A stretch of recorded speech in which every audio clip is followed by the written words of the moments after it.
Hi guys, I'm Karen Martin and welcome to my channel. In today's video, I'm going to be talking about closing the gap for your nutrition.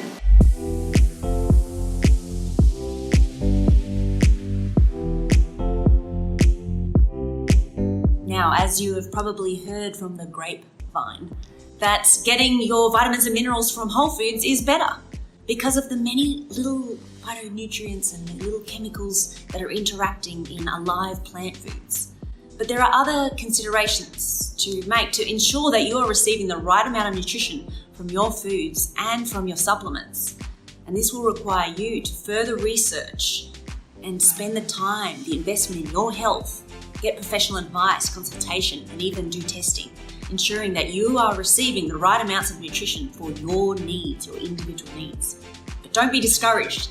There are many tasty whole foods that are high in nutrients, and transitioning to get them into your diet can be creative and fun and maybe an adventure. So the following are some considerations for ensuring that you are receiving daily adequate nutritional intake. So in this video, I'm going to lightly emphasize some important nutrition, and I encourage you to practically further explore your diet to close the gap, GAP. And GAP stands for, have you got your essential nutrients? Locate your gaps. Are there competing substances? Perhaps excess sugar intake is even preventing the absorption of some key elements and minerals in your diet, vitamin C, D, chromium, calcium, and magnesium. Even overconsumption of caffeine and alcohol can do that and prevent the absorption of some minerals and nutrients. 2, you want to close the gap by GA amount. Are you getting the adequate amount of vitamins and minerals? Are you getting enough of the essential nutrients that you need? You want to consider the fact that are you getting enough of the right amounts of vitamins and minerals from your whole food diet? Now, this is a science and requires research and investigation.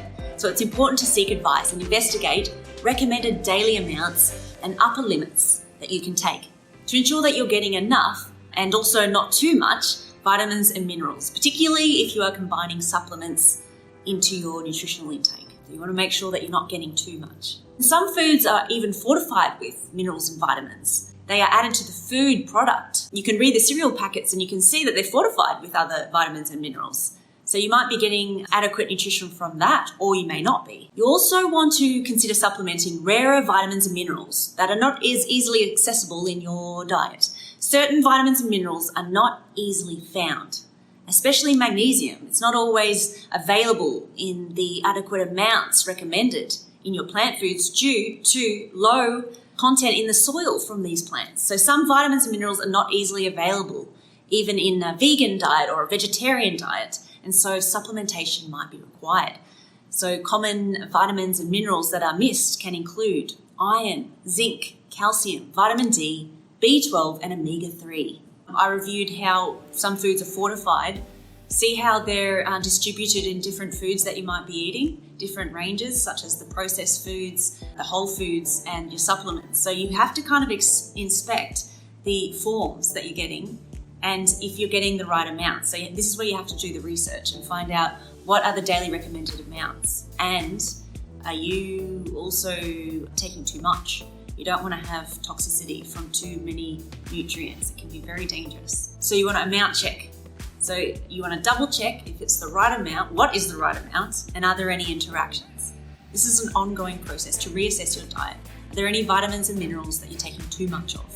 And you also want to consider fat-soluble vitamins and the way that it's absorbed, and the fact that you've got vitamins that are water-soluble that just flush straight out that need to be renewed, vitamin C and B. And then you've got the fat-soluble vitamins that can be stored in the body, and you don't want to take too many because this can create toxicity. And the third component in the gap is P for payoff check. Is it getting absorbed right? Are there interfering substances? Is it getting stored in your pantry correctly or in your fridge? And also the payoff is you're making investments. So the payoff check is your health. Are you receiving these vitamins and minerals? And are you getting the benefits? You should be getting them if you're getting the right amount and if it's getting absorbed. And I think part of this payoff check is also the payoff of your health. And I just want to remind you that if you buy clean foods that are organic, that is a payoff to your health. That's an investment. My brother Michael always says you might be paying more for organic, but it's an investment into your health. So G, are you getting the nutrient? A, are you getting the right amount? And P, are you receiving the payoffs because you're getting that absorbed, and the payoffs of not consuming toxic whole foods? The payoffs is your health. And just remember that payoff is paying a little bit extra. So in regards to the payoff check, it's whether or not you're receiving that nutrient.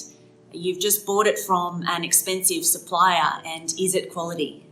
And you might have bought something that might be suboptimal. It also has other problematic things in it. So that could be pesticides. The payoff is, are you getting what you're paying for? It seems that the investment in organic foods is a good investment to your health. Some foods are really overpriced, so you've got to go to the farmers markets and source foods that are sustainable for you. You could wash things, and you could make sure that you're still getting the nutrients. It's better to have nutrients than none. But if you have the option to go organic, it's a good idea to do that, especially when it comes to the dirty dozen. The dirty dozen are 12 whole foods where the edible skin or fruit or vegetables are exposed. So buying these organic forms can actually help prevent the consumption of the toxic chemicals that are used to grow in the typical production methods. Harmful pesticides are used on non-organic whole foods that can be actually absorbed into the body when consumed. So the dirty dozen are foods that are likely have been treated with pesticides, and the skin has been exposed to the pesticides. So the dirty dozen include strawberries, spinach, nectarines, apples, grapes, peaches, cherries, pears, tomatoes, celery, potatoes, and bell peppers. So thank you for watching. Please like, subscribe, and share this video if you enjoyed it, and I'll see you in the next video. Lots of love, and remember to live with gratitude. And check out the wonderful Whole Food Garden, the Health Food Adult Colouring In book, available via the link below.